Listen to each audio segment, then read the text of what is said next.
U goste nam sada dolazi Adania Shibli, čuvena palestinska spisateljica, koja će nam uz pomoć Johna Freemana, američkog pisca, urednika i naravno prijatelja Bookstana, navesti koji sporedan detalj o svojoj uspješnici Sporedan detalj, a ja ću dodati samo 3.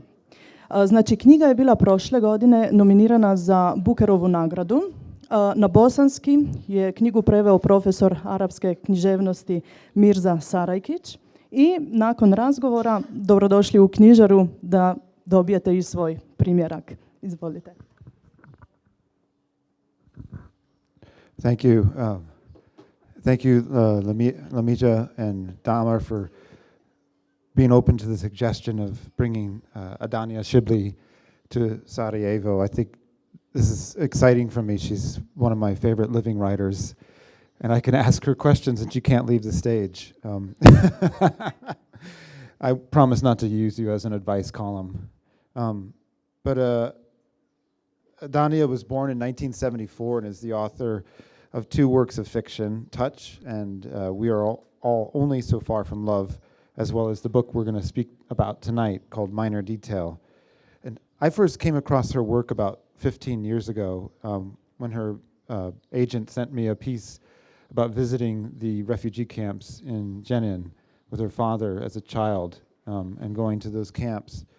And from the very first sentence of hers that I read, there was this extraordinary nimbleness and notable precision with language, and a kind of independence of language from subject, like in poetry, where it kind of moves like a kite in the wind. And it created this intense inner geography, which is a term that Anton Shamas has used to describe your work, that it creates these intense inner geographies. And I would add that it allows for abstract states of being to come into great, immense clarity, full of their own word music and punctuated as if by a linguistic angel. No one punctuates a sentence as beautifully and robustly as Adania does, which is really on major display in Minor Detail, which is a short novel in 2 parts, the first part of which unfolds in the Nakab in August of 1949, when a group of young Israeli Defense Force men on patrol commit an atrocious rape and murder of a young Bedouin girl. The head of this group, who's an unnamed man, proceeds with his work up until this point with a silent fury bedeviled by wind and insects and heat and sand and a putrefying wound he gets from a bug bite. And then this crime happens. And in the second half, a woman born 25 years to the day after this terrible event reads an article in an Israeli newspaper about the crime, phones up the journalist who wrote the article, and using a borrowed ID, because as a Palestinian woman, her freedom of movement is restricted by the Israeli government, she drives in disguise toward the site of the crime through a series of Byzantine checkpoints, reroutings, paralyzed by fear and confusion. And eventually she passes into new roads as they enter territory claimed by Israel, passing renamed villages and others vanished entirely from the map, on towards an IDF military museum, which tells a very different story about how that landscape came to be, and a settlement in Nirim, where she has to disguise herself to talk to a local historian. And what she seeks, she's not really sure what she wants. She wants information, but as she drives, the landscape around her gives her a constant warning that it's almost certainly impossible to get any true or clear information about what has happened long ago. I wanted to give you this very detailed description because this is a mesmerizing novel of surpassing beauty.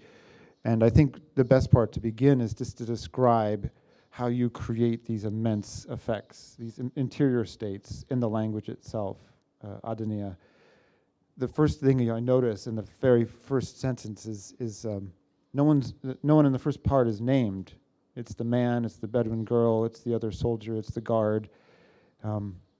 The date is named. What does that deprival of information produce in the story from the very beginning?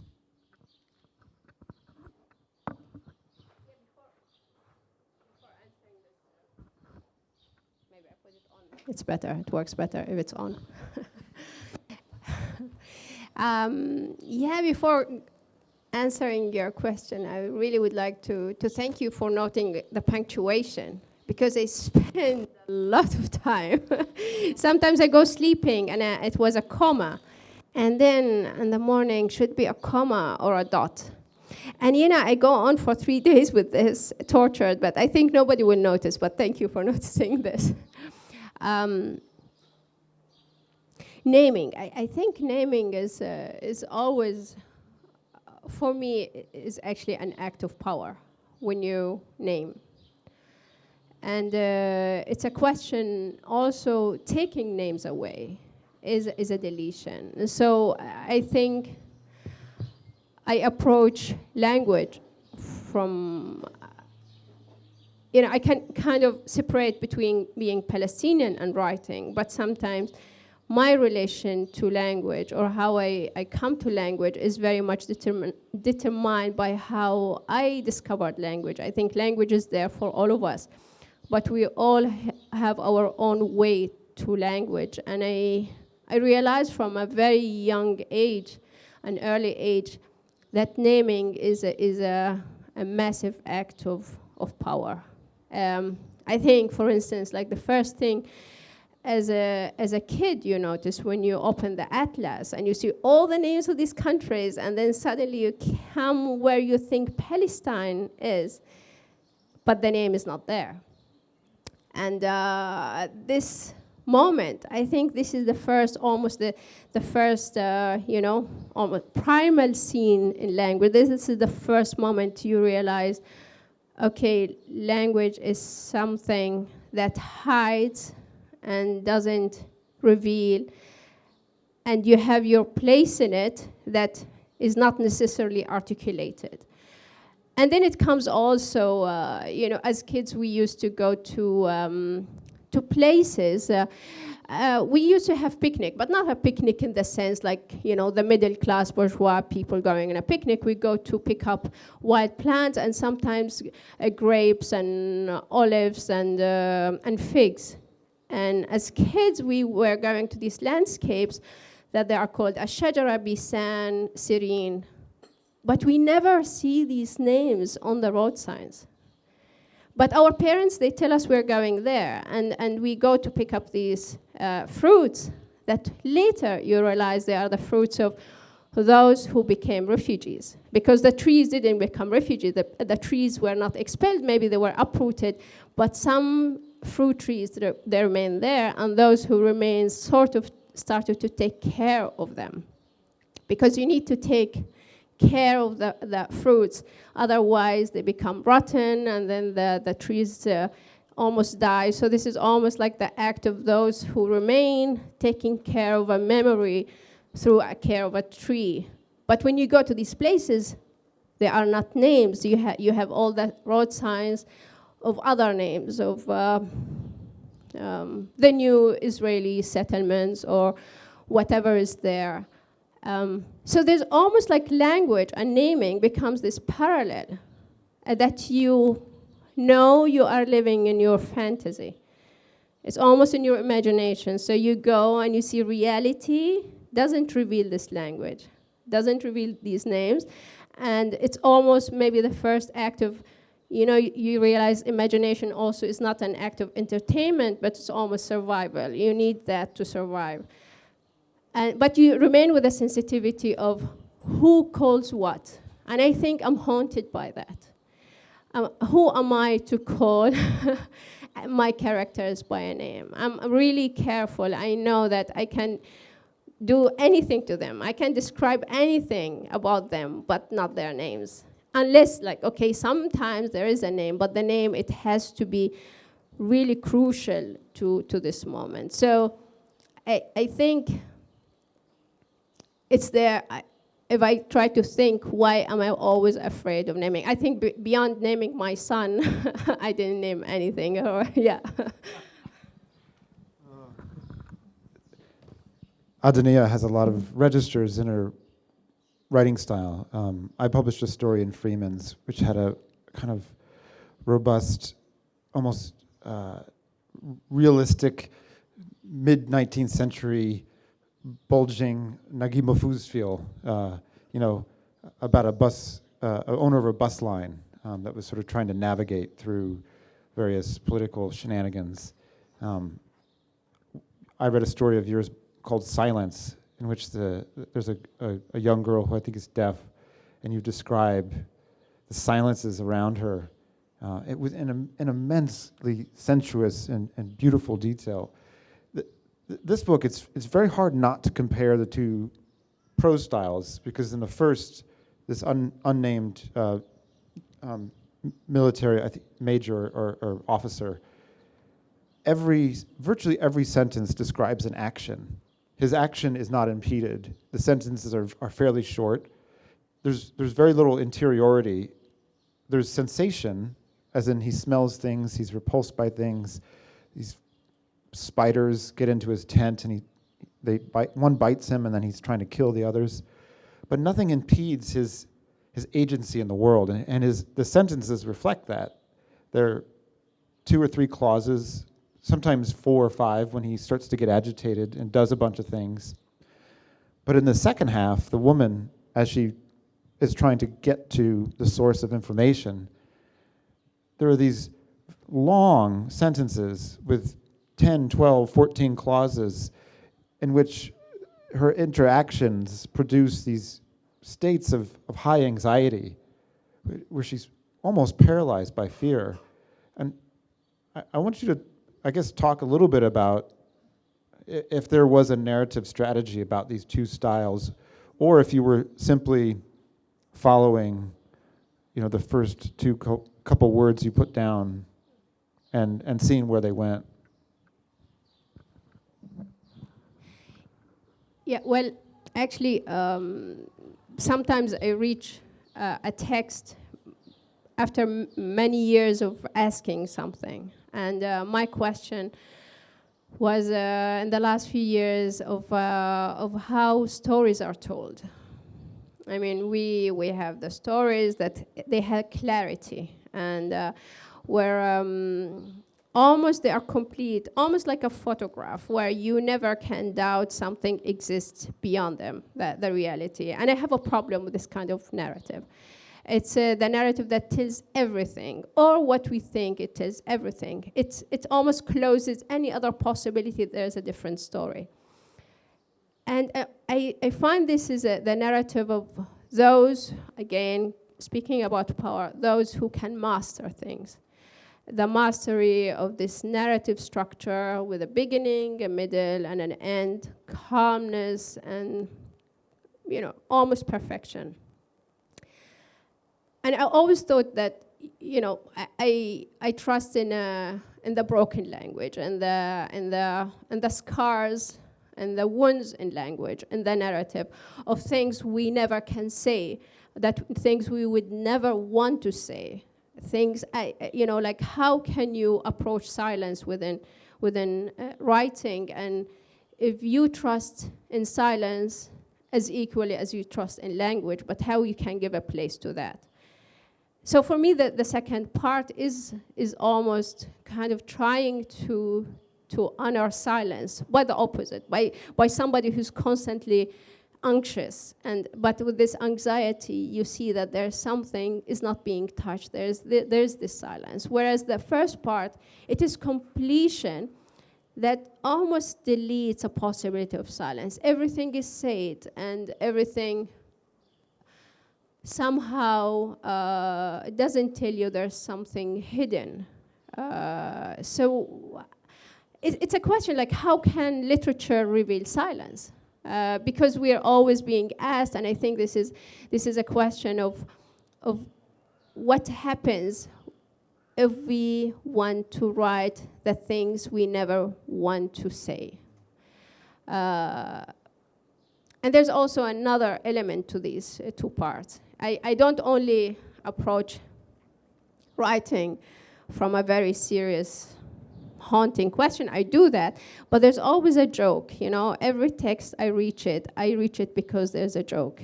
And this actually, I know it's not a joke, it's a serious book. It's a sad book sometimes. But I reached it because of a joke, and I would like to share this joke. So the joke is about somebody who's stuttering. He goes to the bus, to take the bus, and rides the bus, and gets to the bus driver and says, how much is the ticket? The bus driver says, it's like say, 2 euros. And that guy pays the ticket and goes on the bus. And then somebody else comes on the bus and says, hello, how much is the ticket? And the bus driver says, it's 2 euros. And this guy goes back so angry and says, you were making fun of me. And the bus driver says, no, I was making fun of him. And so for me, you know, if I think I am a person who is stuttering, whose language is filled with holes and scars and these deletions I was referring to earlier, can I ever imitate those who speak perfectly, you know? And that's also the first part. It is these short sentences, the calm ones. Whereas maybe the second part is more coming with the spirit of the stuttering. But is it possible? I mean, I don't know. Is really the bus driver making fun of those who speak perfectly? Can I do that? Or are we all have this power with us? I don't know. Well, your second character, the woman in the second half, does stutter. And she stutters at one of the checkpoints, and that is a point of anxiety for the reader. But the effect of the first section, which is smooth and unbroken, the characters isn't self-reflexive, is it produces the effect that he feels unwatched, that he does all these things, and he's sort of in his tent, and he takes his pants off, and he washes his wound, and he soaps his face, and he soaps his groin, and the first 20 pages of the book are basically descriptions of this, as in the desert, being alone, and being alone within his tent. And so we have this feeling as readers that we're in an unwatched realm, which eventually has catastrophic consequences for this Bedouin girl that they come upon. And I'm just curious how you wrote your way into that state of mind, because one of the first words in the first sentence is the word mirage. You know, and this is a book very much about land, and maps are texts. Maps are documents of desire, you know, and I feel like this book is very much a book about the way desire and land are wrapped up together in the region that this man is sort of taking over with the other troops. And I guess I wonder if you can talk a little bit about sort of writing around to the other side of the mirage. Yeah, I mean, we go back to the stutterer who tries to imitate those who speak perfectly. Does it work? Or maybe actually it's, when I was writing that part, I mean, also the writing process, you are not so much conscious. It's not like you're almost a decision, but it's like playing. You play, you position yourself in a place that you allow yourself maybe to approach language and sensibility in this way of the powerful. And it's very interesting because at a certain moment, the question was for me, it's not about him being an other, but it's also the possibility in us, all of us, to commit a crime and to normalize that crime. I mean, this is, for me, exactly by approaching this character, it is also approaching a possibility that is not impossible in us. It probably lies there, the moment that we can become criminals and not only the perpetrators and the victims. And I should confess, I'm always extremely worried as a person, but also in writing, like what kind of language I'm using that might position me in a place that normalizes crime, and this is a daily question, even in personal relations. I mean, even in love relations, like sometimes how we treat others who are very close to us. Or it's a question of creating pain. And normally we can cause pain by language. It is our mean of intimacy, but also it is a way of I mean, it's hard, but it can cause pain without us noticing that. So I think it was also for me an approach to something within me capable of, or the possibility of committing or causing pain to somebody else. Yeah, the escalation of the first part is not, we don't meet a monster and then think, okay, what's he going to do? We meet someone who's kind of alone, or alone with a group of other men, and a series of happenstance interactions. He gets bit by a bug.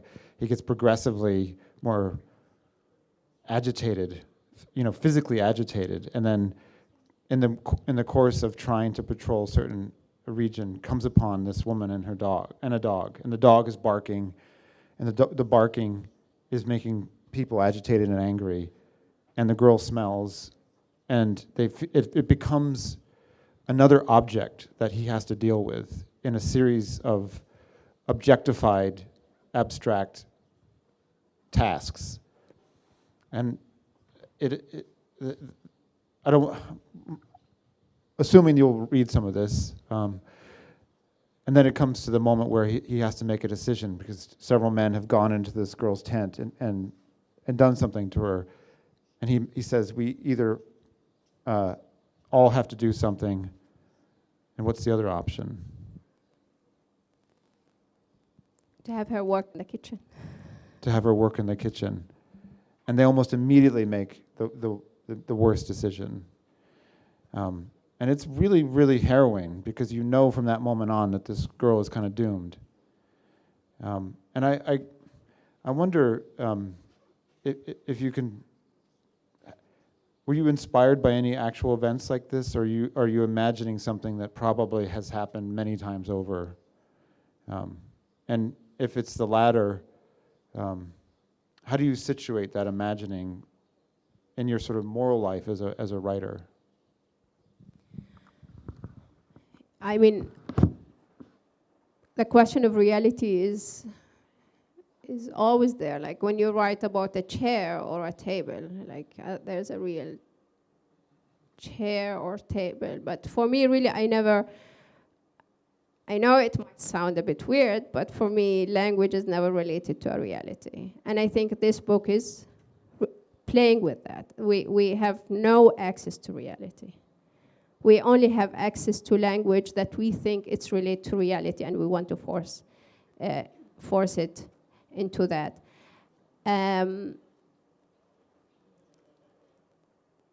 It is a question of probably the normalcy of not only death, but the impossibility of us getting to hear the dead, or to have an access to their language and to their existence. I mean, I don't know how to say it, but for me, it's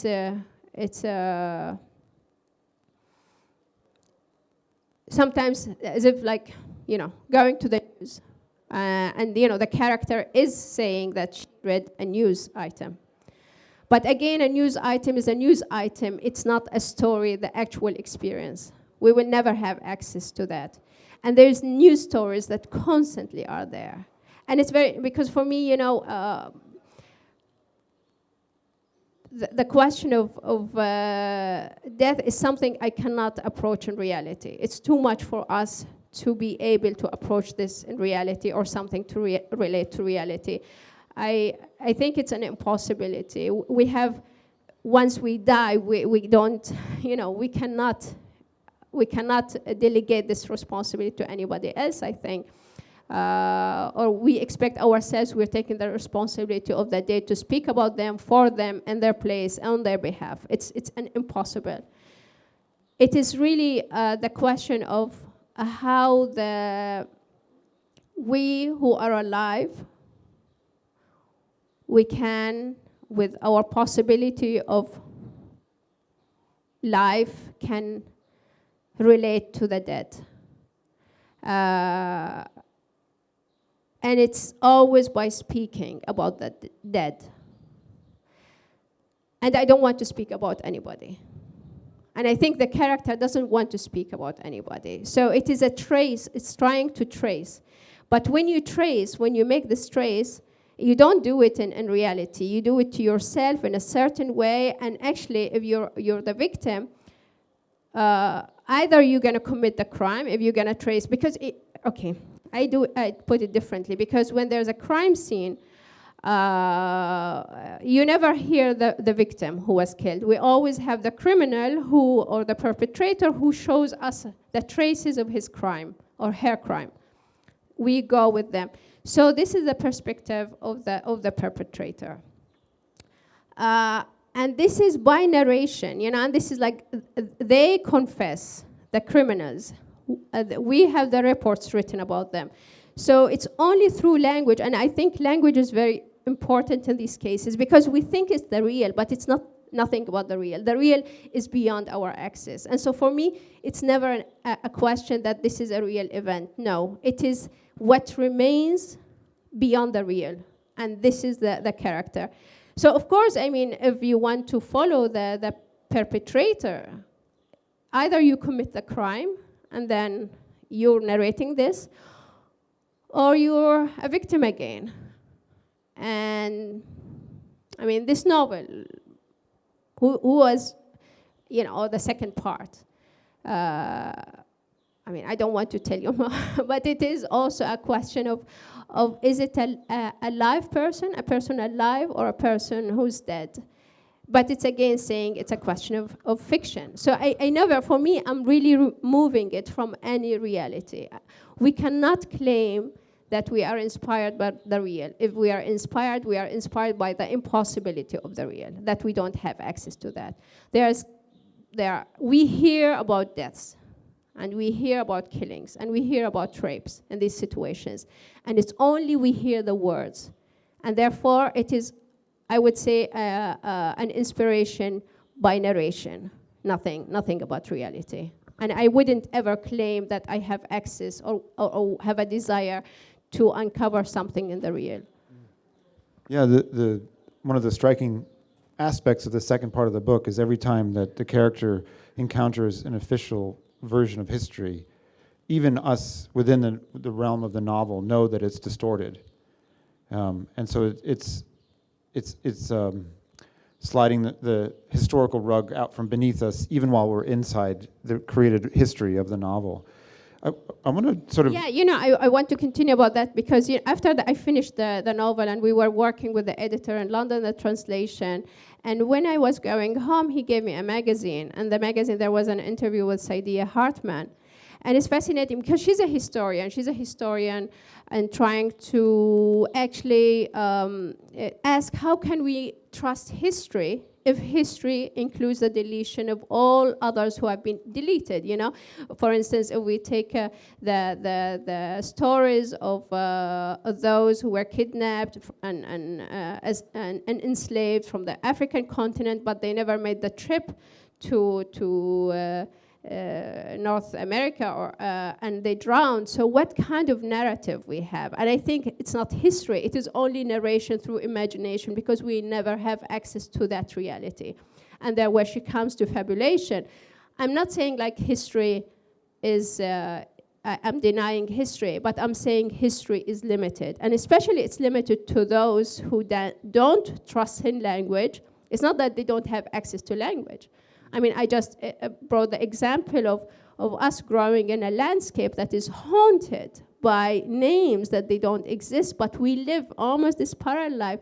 And this is, I'm not going to deny this as a reality, but it is a reality that allows an imagination, and this imagination is it's what you live on as well. So it's more than the real. The real, this kind of scientific, objective, it is those who are forcing reality on the ground, and they try to tell you there's one narrative. And this is fascinating in terms of literature, that it's not about history. It's almost kind of, living history.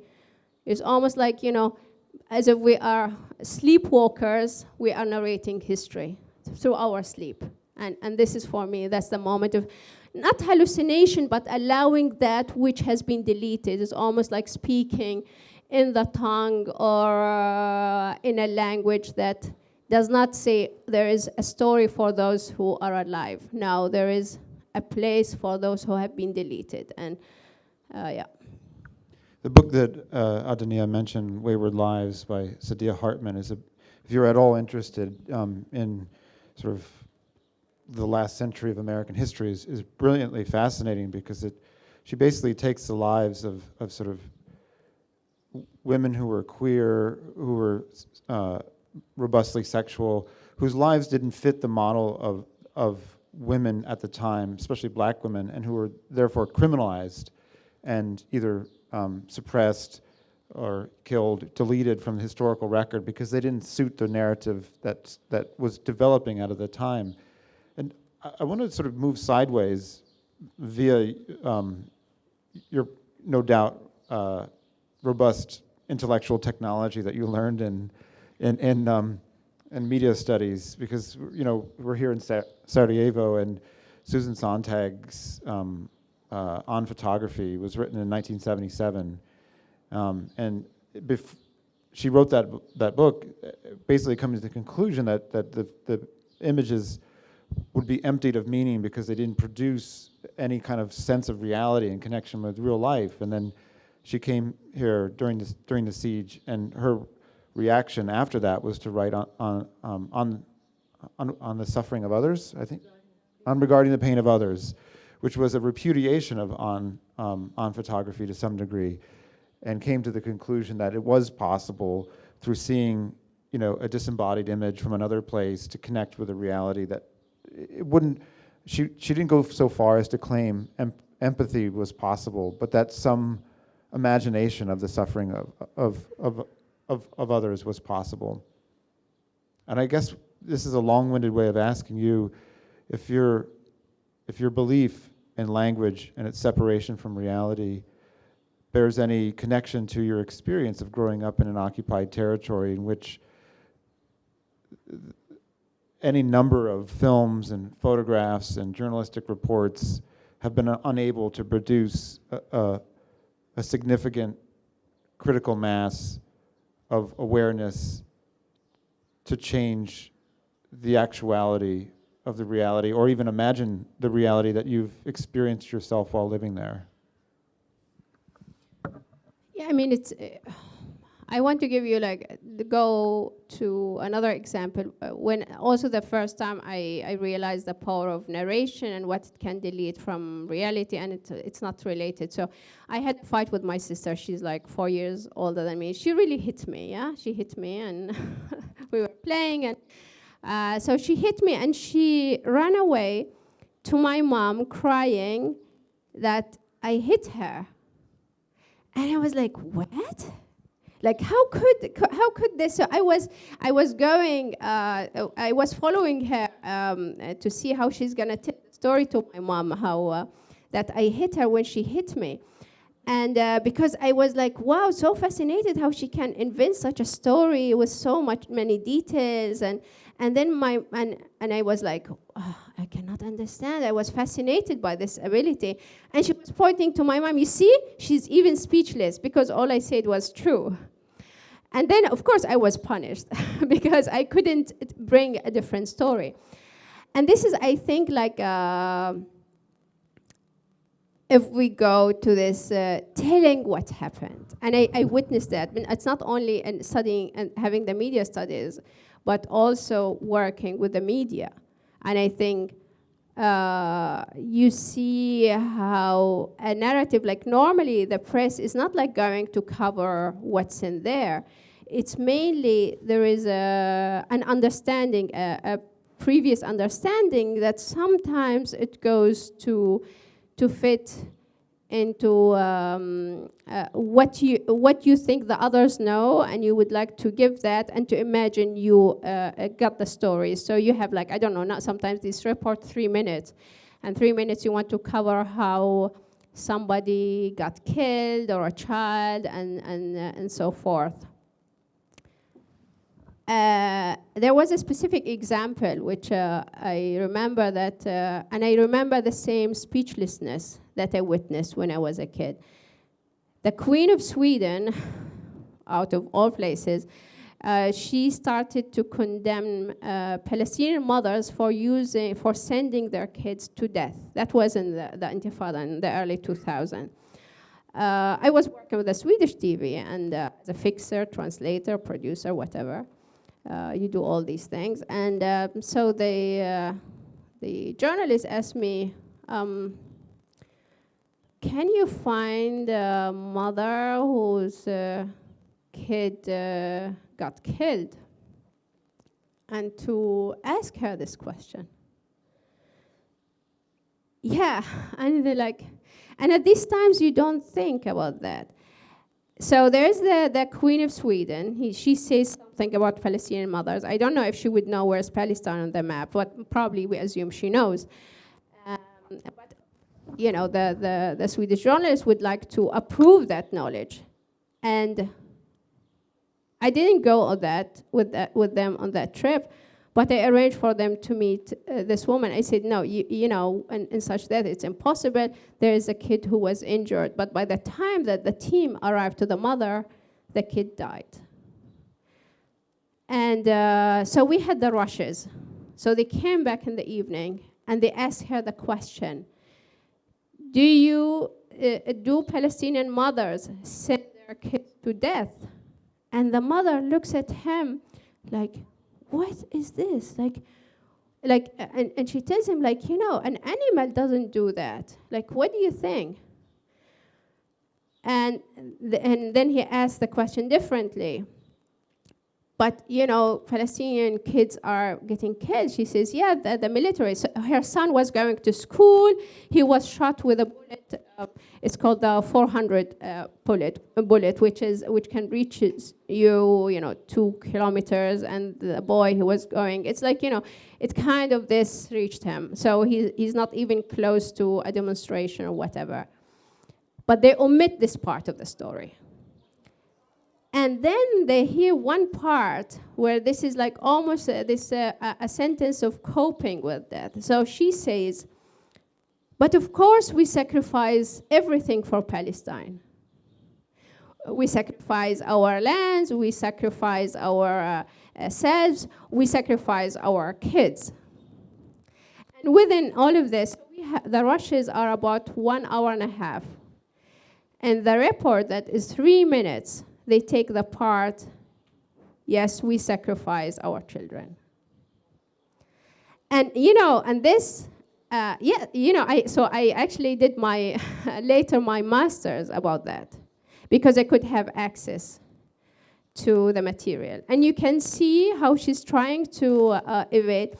But then this is like, you know, how media, it's not like everybody's bad, but it is, you know, the Israelis, they propose something. Then the queen says something. And then these media are within this discourse, within this conversation, and they're looking, and it's almost like a trap. So you can, this kind of fact of how, there where I don't trust, like, you know, and maybe one image can make you understand the suffering of others, but there's one image that also justifies the suffering of others. And for me, it's not like, so how can I trust that? If we go back to history, if history is responsible for a deletion of something, can you trust history? Can I trust images as representing something? No, I know that these images are actually a produce of ideas that are there before, and they are not necessarily related to reality. And this is also, you know, I keep thinking about this mother. I actually was haunted, and I called the journalist, and the journalist, when he knew that I was doing my research, I told him I'm doing the research, he called me and he said, I know I did a mistake. I told him, don't worry, I'm not gonna do anything against you, I'm just writing my research. Because he knew that I got all the rushes, and we can see through this material. And this is happening. So what I prefer to think this is something not related to reality. Reality we choose. It's not only this bad journals or whatever, but we are so much editing. Like now we can hear something that corresponds or relate to something else. It's almost this kind of the element of there's so much in the word, and we take parts of it. So I think we should confess that there's so much, and we're just taking one part. Not that part we are taking is the reality. And that's why I insist that the book is literature. I don't claim that it relates to any reality. Maybe it plays with reality. Like, we kind of, like kids, we twist it a little bit. It could be language, you can say a he or a she or a they, but it remains within that game. Yeah. Some of the things you've just spoken reiterate some ideas that Rabia Alameddin said when he came here a couple years ago for the same festival, where he said one of his biggest challenges in writing was to get around preconceived emotions about certain topics. And his first novel, Kool-Aids, was about the Civil War in Beirut and AIDS.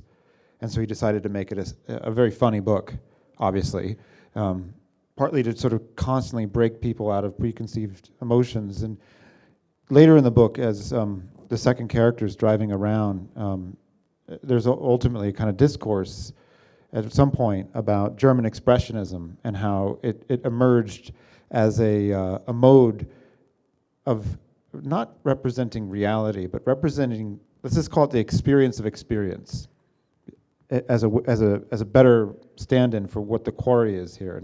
And in some ways, to me, it felt like a little key to the book, in that this book is almost modernist in its style, and it's the way it elides away from any attempt to map it onto reality. And in terms of my experience of reading Palestinian literature, the only book I could think of that it reminded me of was Ghassan Kanafani's Men in the Sun.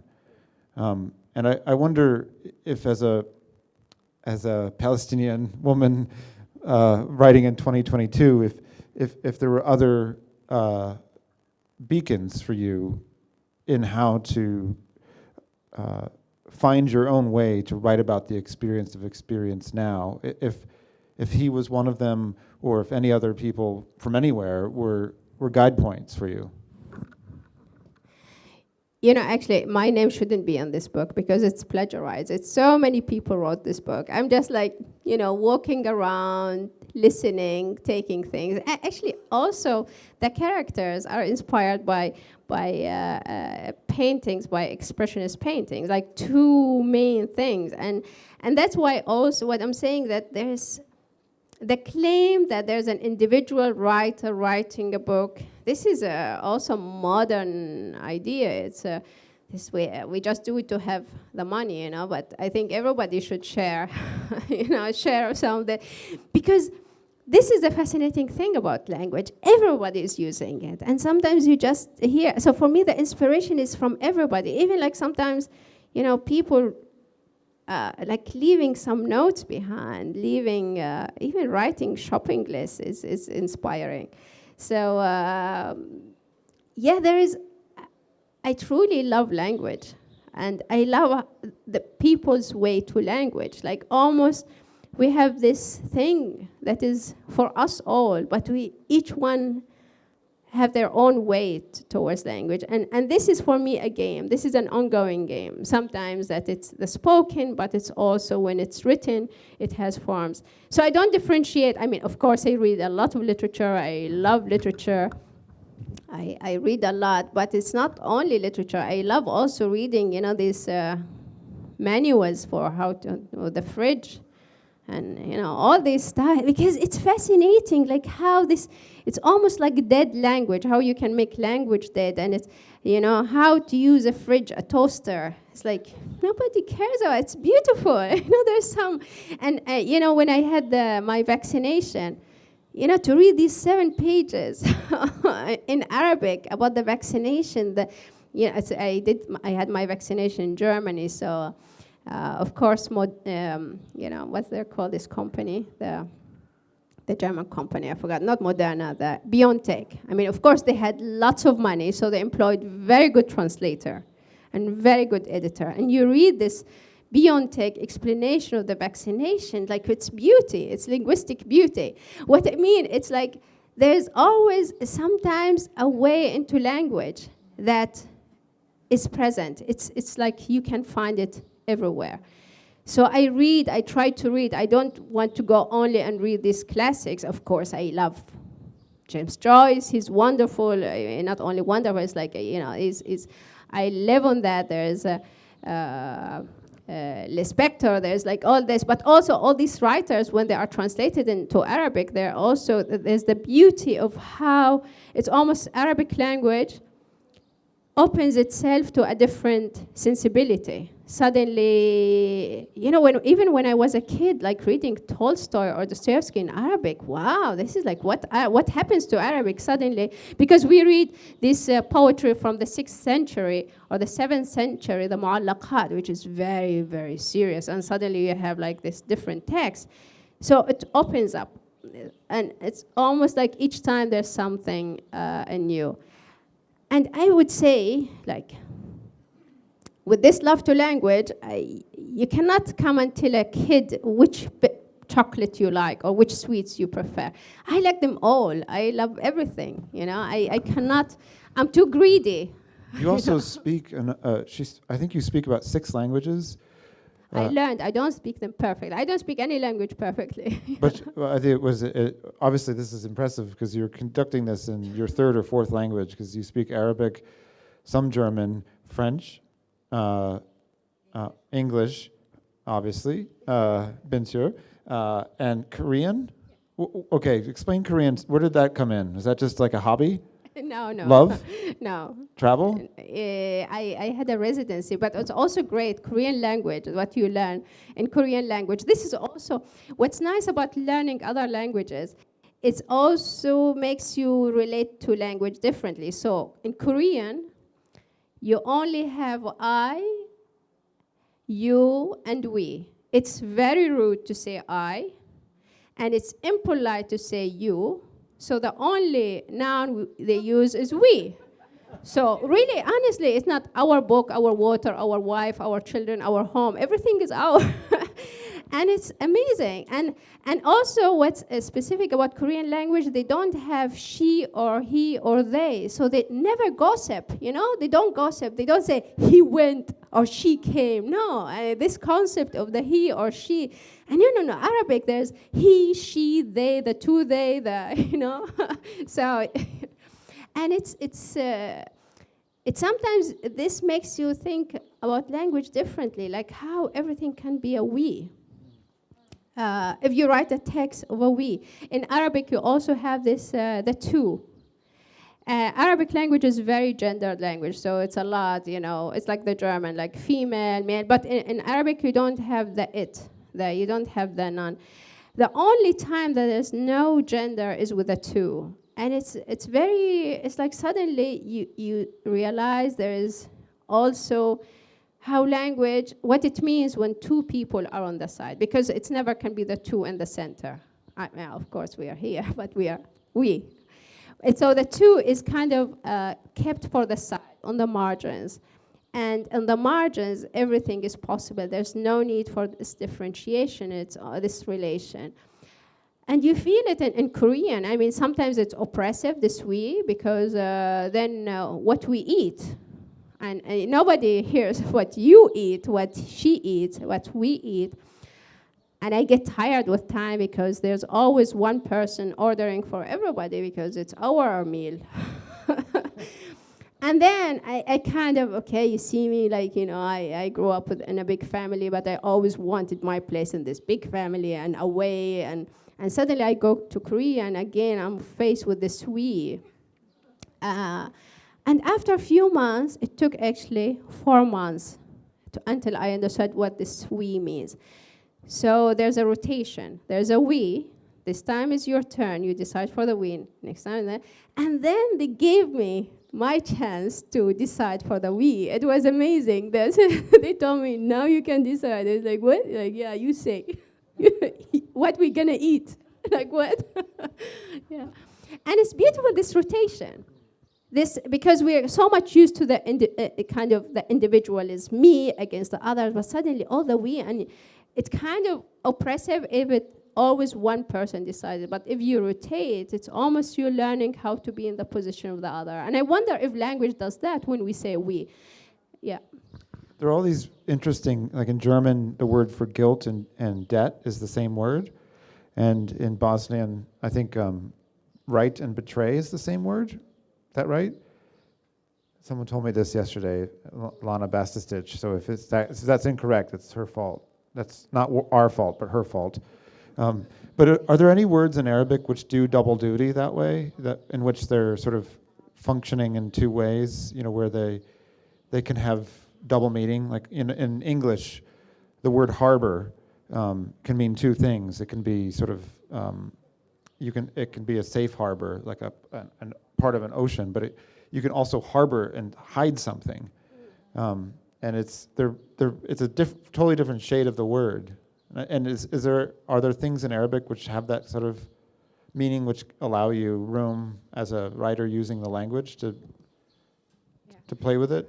Because it obviously would be invisible to us here because we're reading this in translation. Yeah, I mean, and Arabic is a crazy language, and really, going back to as kids. So as kids, at the school, they brought a religious teacher who was not interested in teaching religion, and he was like letting us decide what we want. And then one time we asked him, teacher, look at Judaism. It's so great. Like, Moses comes and he opens the sea, and it's like, there's all these miracles.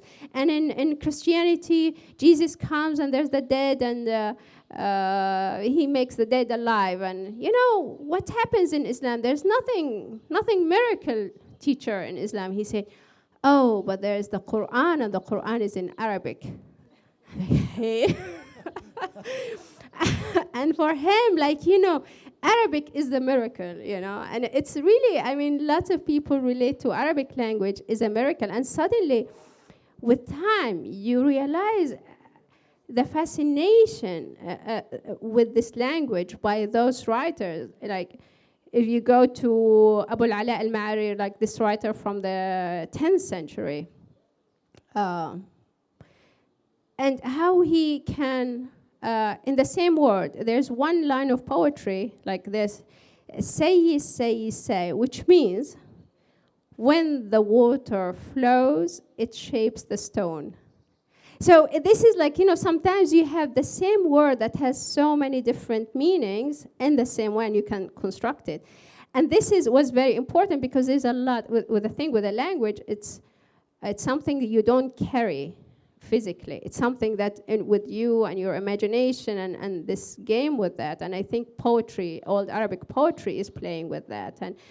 And you have these dictionaries, so I work a lot with that. And there are certain words that in the translation we couldn't. Translators, we should confess, they are badly paid. I can spend 12 years on writing this book, but a translator cannot spend 12 years, working on that.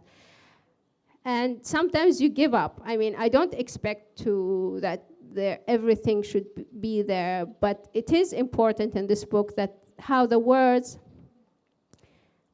they change their meaning, not because of a different context, but because of a movement in time. So, we're talking about the howl of a dog, so what it means, and then, or the checkpoint, how this checkpoint also has in Arabic, it's a stopping moment, but it's also a passage, a ma'bar, and abur and ibra. It's like, so these words, they have so many. Just change a little bit of of abur and ibra. It's like a lesson, and the opposite of a lesson. It's like something that checks you, examines you. And you accept that this is impossible, but it's not a problem. I'm sure, like within the translation, there is other things, other games that can be there. Yeah. I want to ask one last question, and then maybe anyone has any questions of Adania. the two sections of this book are connected psychologically by these leitmotifs that are in both. There's a dog in both sections. There's the smell of petrol. In the first section, the girl is deliced with petrol, which seems like a very brutal way to delice someone. And then in the second section, this woman gets petrol on her. There's a few other things. Sand, water appears, and I'm curious if, as a writer, you have to be careful not to know too well the image map of your unconscious, because it feels very natural. It feels like they've been projected from one side of the book onto the other and not sort of neatly kind of placed as keys or symbols. But I wonder, you've been writing now for well over 20 years, and you've described in your own words the sort of witchy Arabic language. But I wonder how you feel about knowing the images your unconscious speaks in, and how you can kind of not manage them too much. Actually, I don't manage them, and I try to keep my distance. I mean, I know that when I write, it's almost, it might also sound a bit spooky, but it's really, I almost forget, you disappear as a person. I think it's a very interesting process of writing that I think that if I keep conscious, being conscious of myself, that's the worst writing I can produce. It's amazing how bad I can be when I remember I am there in the writing. It's like I can be the worst. I look, oh my goodness, what a horror. I think the writing really happens. It's almost like as if language revealing itself, and it's inviting, words inviting themselves. It's something I cannot point to. It's a frightening process because it happens so much away of my control and awareness that I feel sometimes it's how it's possible. Like it's like a coincidence, like almost like a lottery, because I don't feel like I'm in control of it. And each time I'm afraid when, like, what happens? So each time when I go to a text, I am in complete unawareness. It's like, like vaguely there's like this kind of something in the fog, but it's never, and the fog and the far away, but it's never, it's almost this distant light that tells you you will not be lost. I'm there for you, but it doesn't tell you anything how you reach. It just comes in its own. It's a fascinating. It's a process that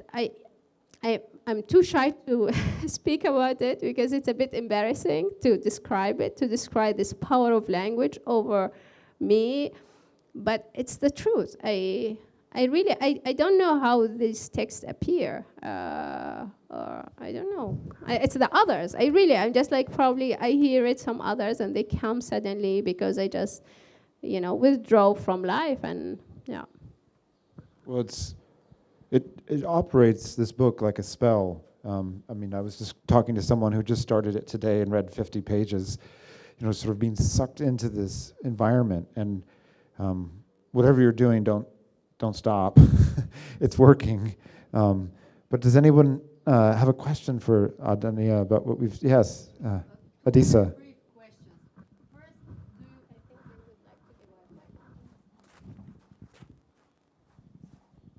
So two very short questions.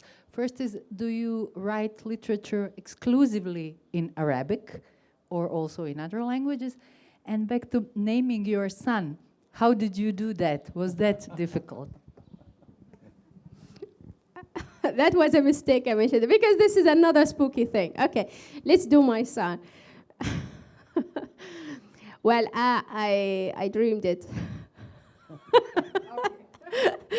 I had the dream. It's called Sina, and we used to call him. It's his working title. It's working title, because we didn't know a boy or a girl, and then we just kept the name. So it wasn't a dream. I didn't bother to make an effort. It was a lazy trick. And yes, you see, I'm totally in love with Arabic. I cannot commit the crime of writing fiction non-Arabic now. I'm actually, normally I should say I'm not a very happy person, but I'm so happy I was born in Arabic, you know? This is a sort of like, you know, I can jump, like I get, yeah, this language. I'm actually forcing my son every day to learn 10 minutes, and yeah, he's like, come on, son, you will discover, because there's this dictionary, it's called the Tongue of Arabs. It's a dictionary from the Lisan al-Arab, from the 12th century. And it's amazing, you can read it, like, you know, it's like a joy. And I want him one day to read it. He doesn't know, he's not here. I'm keeping this plan secret like this. Yeah. He's just busy reading back there. That's, it is you know, one thing you just said makes me realize all the great writers are in love with the language that they're working in. They may love it differently. They might have a contentious marriage. They might have a on again, off again affair, but they have this love for the language that they're working in, and I don't think you can write well without that sort of that love. Anyway, any other questions? Well, it's been such a pleasure talking to you. This is such a beautiful, incredible book. I hope you pick it up. It's way better than we could possibly describe. No, please lower your expectations. Yeah, it's way worse than we could possibly describe. Thank you, BuyBook. Thank you for coming. Thank you, Adania Shibli.